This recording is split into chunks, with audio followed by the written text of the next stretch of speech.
Hey everyone, welcome to the fastest 3 minutes in EdTech. My name is Steve Mosley, and I want to show you how you can have your students create an ebook.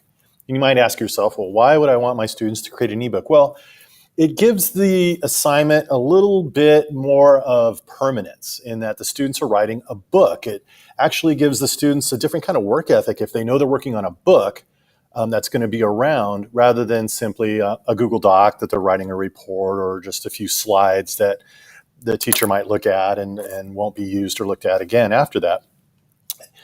In ebook, you'll see your kids will really kind of work on that because they know it's going to be around and you may share it with other students. So let me show you how to do that. And by the way, there's a variety of ways you can use an ebook. You can have the kids create like mini textbooks on a particular topic. They can teach a lesson through their book. They can do a book report using an ebook. They can create guidebooks, how-to books. They can explain a concept, perhaps a math concept. So there's a lot of ways you can use an ebook. So here I am the student in this class, and I've been assigned an ebook. So what I want to do is, we're going to click on View the Assignment. I want to create a Google Slides presentation.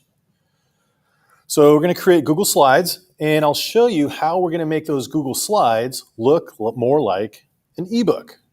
So let's go ahead and open that. And while it's opening up, we've got our Google Slides. Now, obviously, by looking at it, it doesn't look like a book. It looks like a slide presentation. So what we want to do is change the look of the Google Slides. So let's go ahead, and once this loads, we're going to go over to File, and down to where it says Page Setup. So we want to click on Page Setup. And we want to change the page setup to look like a book. So we're going to click on Custom. And pages generally are 8.5 by 11. So we're going to change that to 8 by 5 by 11. And click OK. And there you go. It kind of looks more like a book, but we haven't even started yet. So as the student, I want to put some images in there because my teachers required me to put some images. But first I need a title. So let's change it to... let's name our book The Good Man. And that's going to be by Stephen Mosley, which is me. So let's see, let's get a little creative. So we're going to move our title up to the top.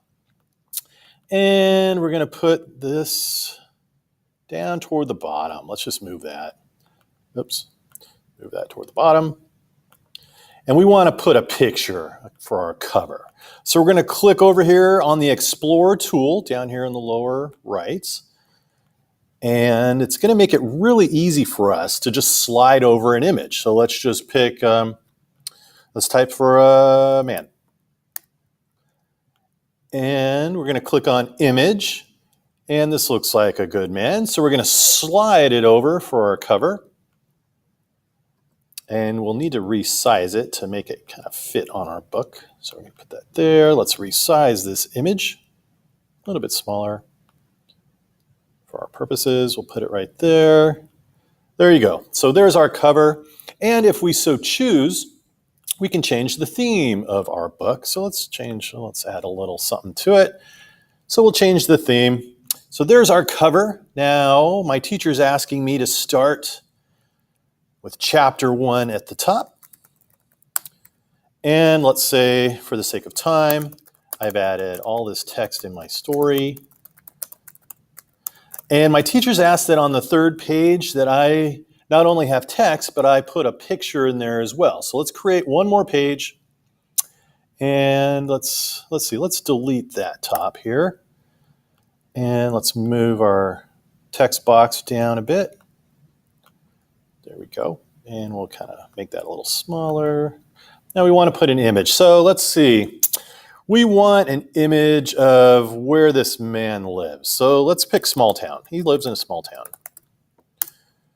So we're going to find a picture of that. This looks like a nice small town. We're going to drag that over. Again, all you're doing is clicking the Explore tool in the lower right. Now we need to resize this a bit. Make that a little smaller. Let's put it like there we go. Kind of center it. And then we're going to have all of our text in here. Because this page, we're talking about the man's town. Okay, so there we've got our ebook. And now we need to turn it in. But what we want to do to turn it in is we're going to publish it on the web because it's going to give us that feeling of we're going to be turning the pages. And I'll show you how to do that. So we want to go to our file again, go down to where it says publish to web. And again, I'm the student, so publish to web. We want a link, so we're going to publish it. Yes, we do. Publish our book.